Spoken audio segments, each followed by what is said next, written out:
Shalom jemaat yang dikasihi Tuhan Yesus Kristus. Pada kesempatan kali ini kita mau bersyukur karena sampai hari ini Tuhan masih mengasihi kita.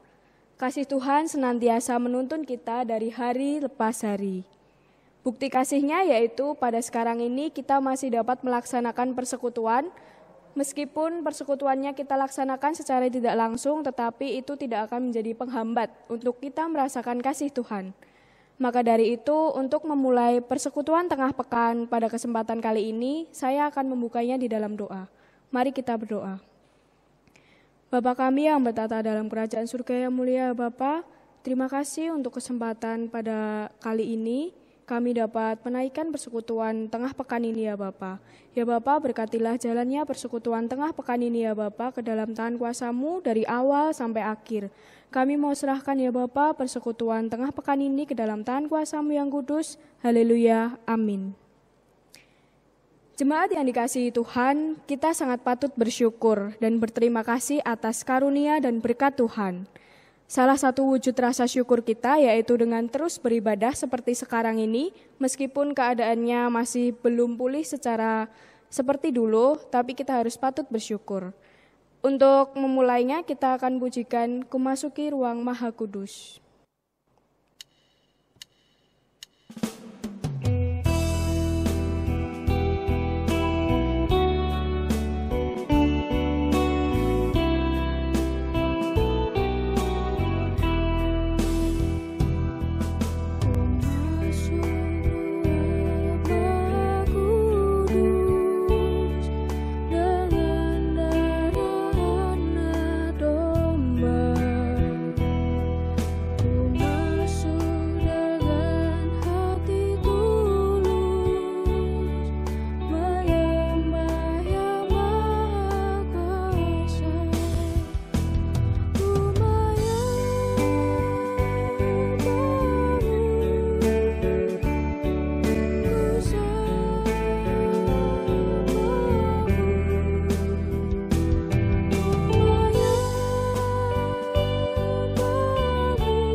Mempersiapkan hati dan pikiran kita untuk mendengarkan sabda firman Tuhan. Ya saudara-saudara, saat ini sebelum kita membaca merenungkan kebenaran firman Tuhan, kita mohon penyertaan Roh Kudus, kita berdoa saudara-saudara. Sungguh suatu anugerah ya Tuhan ketika saat ini Tuhan kembali kumpulkan kami dalam persekutuan tengah pekan. Kami bersyukur ya Tuhan, kami sudah memuji memuliakan nama Tuhan. Dan saat ini waktunya kembali bagi kami untuk dengar-dengar akan firman Tuhan. Dan kembali ya Tuhan, kami saat ini membuka telinga kami, membuka pikiran kami dan membuka hati kami agar firman Tuhan ini senantiasa mewarnai kehidupan kami. Terima kasih Tuhan, berfirmanlah saat ini, kami siap untuk membaca, merenungkan dan menghidupi firman-Mu. Amin. Saudara-saudara, dalam pepatah Jawa dikenal sebuah istilah, yaitu ngluruk tanpa bolo, menang tanpa ngasorake. Ya, ada yang tahu saudara-saudara artinya apa? Ya, artinya adalah jagalah kebersihan saudara-saudara ya. Oh, bukan ya. Ngluruk tanpa bolo, menang tanpa ngasorake. Artinya apa? Berperang tanpa teman, ketika menang jangan merendahkan, tidak merendahkan. Nah, saudara-saudara yang terkasih nama Tuhan Yesus, di dalam kehidupan ini, pepatah ini menarik ketika kita renungkan. Yaitu apa? Kadang-kadang dalam kehidupan ini saudara-saudara, kita berkonflik dengan orang lain. Kita nggak cocok sama orang lain. Kadang-kadang ada orang yang mungkin tidak sepaham sama kita. Dan dampaknya apa? Hubungan kita nggak baik saudara-saudara. Hubungan kita tidak dekat, tidak baik. Dan ketika itu terjadi saudara-saudara, muncul godaan untuk merendahkan orang tersebut. Muncul godaan untuk menyingkirkan orang lain. Muncul godaan untuk apa? Membicarakan kekurangan orang lain. Supaya apa? Supaya dia direndahkan saudara-saudara.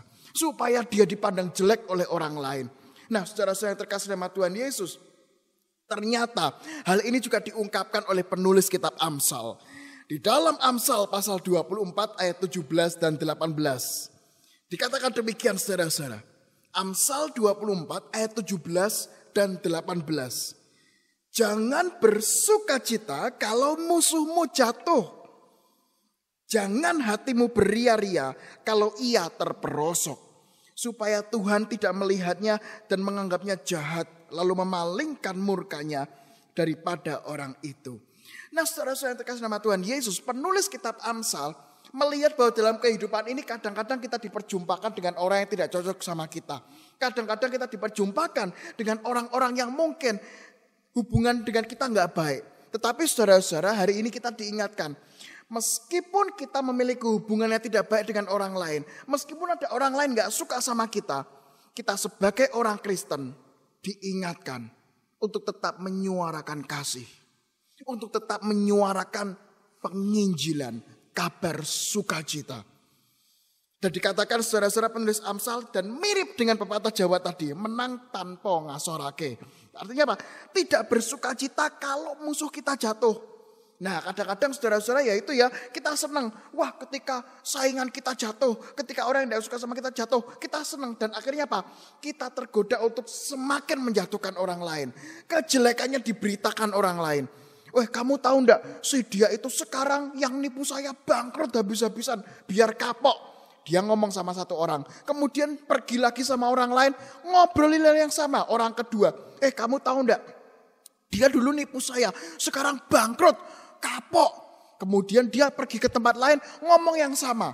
Ke orang yang ketiga, komunitas yang ketiga, kamu tahu enggak, dia yang nipu saya, sekarang bangkrut, kapok. Nah, akhirnya apa yang terjadi saudara-saudara? Kita kemana-mana omongannya adalah menjelekkan orang lain. Pertanyaannya adalah, apakah itu yang namanya kabar sukacita? Apakah itu yang namanya kabar damai sejahtera? Apakah itu yang namanya Injil? Tidak seperti itu saudara-saudara. Justru hari ini kita diingatkan, meskipun ada orang yang salah dan jatuh, tugas kita adalah bukan menjelekkan dia.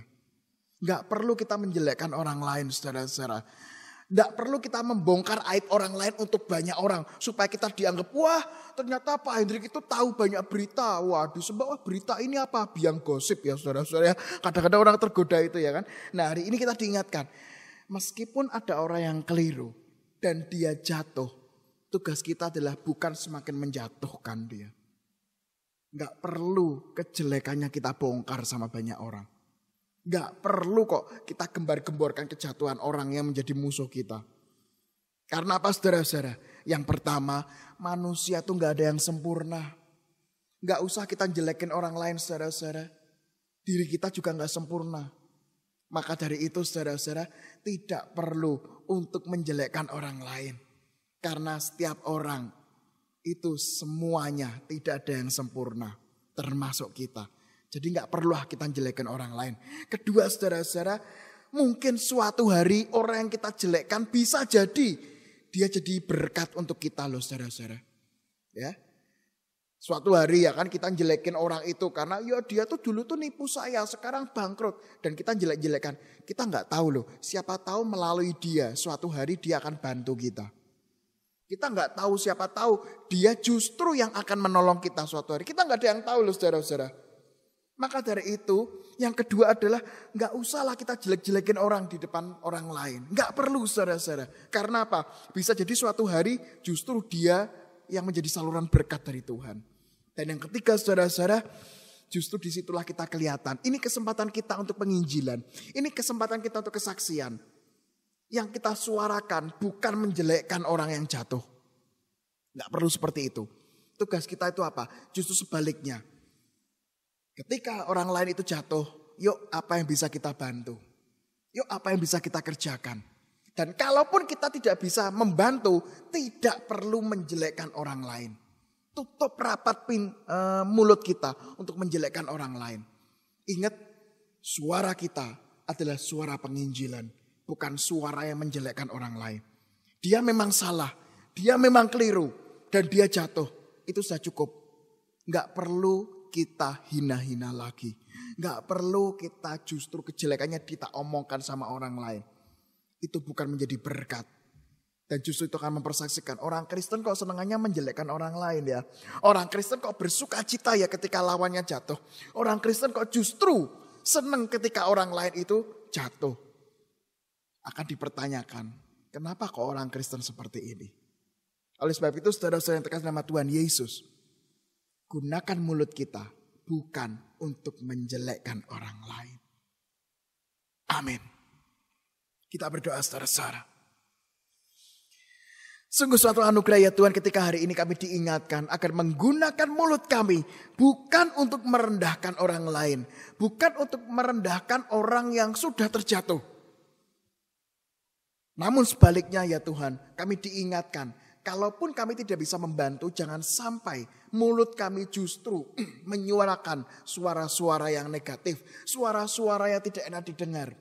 Oleh sebab itu ya Tuhan, mampukanlah dengan kuat kuasa Roh Kudus, ketika kami membicarakan sesuatu kepada banyak orang, mampukanlah kami dengan penyertaan Roh Kudus untuk memfilter, untuk menyaring apakah yang kami katakan ini membangun atau tidak. Ya Tuhan, mampukanlah kami untuk menggunakan mulut kami untuk mempersaksikan yang memuliakan nama Tuhan, bukan menjelekkan orang lain. Kami saat ini Tuhan berdoa dalam persekutuan tengah pekan ini. Kami teringat untuk keluarga besar GKI Sorogenen. Dan kami juga teringat saudara-saudara kami yang sedang sakit dan dalam masa pemulihan. Kami berdoa saat ini Tuhan untuk Bu Suratmi, untuk Bapak Heru Kusmanto, Ibu Tesinwa, Ibu Waliem, Ibu Suhardi, Bu Sri Saino, Bapak Adi Sunarto, Ibu Kamiem, Ibu Suparmi, Tuhan sertai juga nama-nama lain yang belum dapat kami sebutkan satu persatu. Maupun yang saat ini pun kami juga masih mengalami kesakitan dan kelemahan tubuh.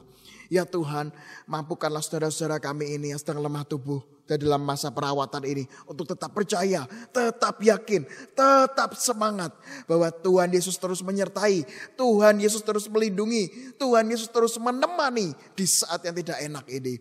Kami juga rindu berdoa Tuhan untuk pergumulan-pergumulan yang mungkin kami alami, pergumulan ekonomi, pergumulan konflik dengan anggota keluarga, pergumulan karena pekerjaan, pergumulan karena studi kami, pergumulan karena mencari pasangan hidup dan lain sebagainya. Ya Tuhan, saat ini Tuhan, mampukanlah kami untuk tetap berjalan dalam firman Tuhan, tetap melakukan firman Tuhan di tengah beban dan pergumulan hidup.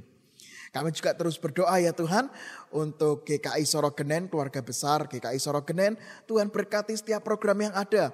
Tuhan berkati untuk proses pembangunan gedung kegiatan. Tuhan sertai mitra-mitra pelayanan kami untuk Yakum di bidang kesehatan dan Rumah Sakit Panti Waluyo. Tuhan juga berkati Widya Wacana, mitra kami di bidang pendidikan. Sertailah proses penerimaan siswa-siswi didik baru ini. Terima kasih Tuhan, kami juga terus berdoa untuk proses sosialisasi vaksinasi yang ada. Tuhan berkati, Tuhan sertai, Tuhan terus beri kelancaran sehingga semakin hari boleh semakin mengalami perbaikan. Terima kasih Tuhan, inilah doa syafaat kami. Hanya di dalam nama Yesus kami berdoa. Amin.